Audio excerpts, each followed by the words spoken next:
Assalamualaikum warahmatullahi wabarakatuh. Perkenalkan, nama saya Harni, NIM C1G1191105. Saya dari jurusan Ilmu Pemerintahan, Fakultas Ilmu Sosial dan Ilmu Politik, Universitas Halu Oleh Kendari. Baiklah, di sini saya akan menjelaskan isu 1 tahun terakhir yang terjadi di Indonesia, baik nasional maupun lokal. Berdasarkan definisi yang telah disebutkan, mengenai isu adalah suatu hal yang terjadi baik di dalam maupun di luar organisasi, yang apabila tidak ditangani secara baik akan memberikan efek negatif terhadap organisasi dan bertahap pada tahap krisis. Pembahasan isu terbaru di Indonesia dan internasional yang menjadi pro dan kontra dijadikan pendapat dan pilihan bagi masyarakat. Isu yang pertama yaitu harga minyak goreng mahal, kerugian ekonomi tembus 3,38 triliun. Lembaga riset Institute for Demographic and Poverty Studio memperkirakan kerugian ekonomi yang ditanggung masyarakat akibat krisis kenaikan harga minyak goreng mencapai 3,38 triliun. Kerugian ini merupakan akumulasi dari selisih harga rata-rata minyak goreng pada periode April 2021 sampai Januari 2022.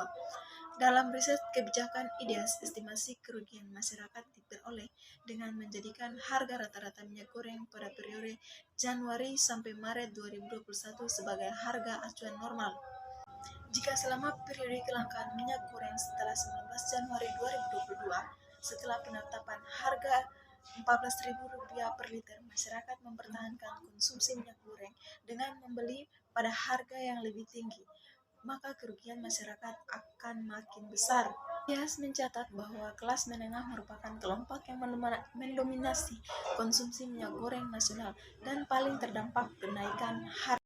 Sementara berdasarkan wilayah, kerugian ekonomi terbesar dari harga tinggi minyak goreng dialami konsumen rumah tangga di Jawa.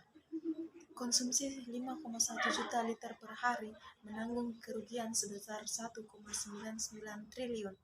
Kerugian terbesar kedua dialami konsumen rumah tangga di Sumatera yang mengonsumsi total perharinya mencapai 2, juta liter. Kerugian diestimasi mencapai 850 miliar. Sementara itu total kerugian yang dirasakan konsumen di wilayah lain seperti Kalimantan, Sulawesi, Bali, Nusa Tenggara, Maluku, dan Papua diestimasi mencapai 540 miliar.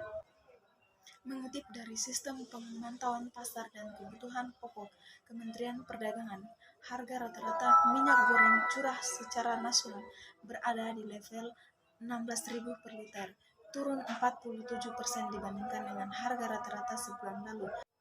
Isu yang kedua adalah mentransformasi sistem pangan berorientasi kedaulatan pangan.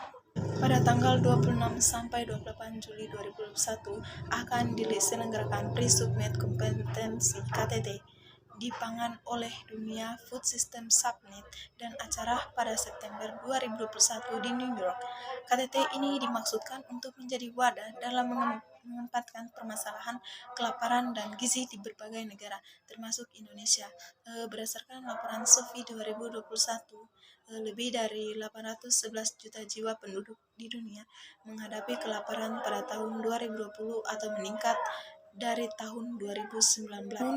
Namun yang menjadi keprihatinan bahwa penyelenggaraan KTT ini bekerja sama dengan World Economic Forum yang merupakan representasi dari ribuan elit bisnis dari korporasi besar dan elit politik dari negara-negara industri besar. Menurut Sekjen Anwar Sastro menekankan bahwa kebutuhan pangan adalah soal kebutuhan survival manusia, bukan soal profit. Jadi prinsip kerja korporasi pangan bertentangan dengan prinsip dasar pangan.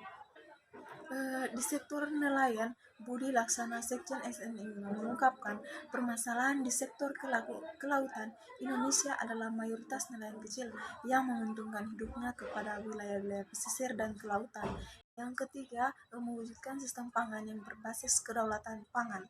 Yang keempat, meletakkan kedaulatan pangan yang adil gender secara menjalankan reformasi agraria sejati, kelembagaan ekonomi yang bersifat solidaritas dan kerakyatan.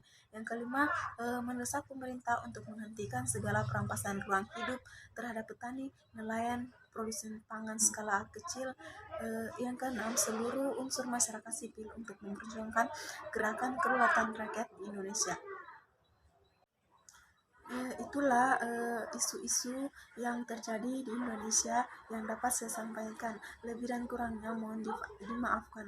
Wassalamualaikum warahmatullahi wabarakatuh.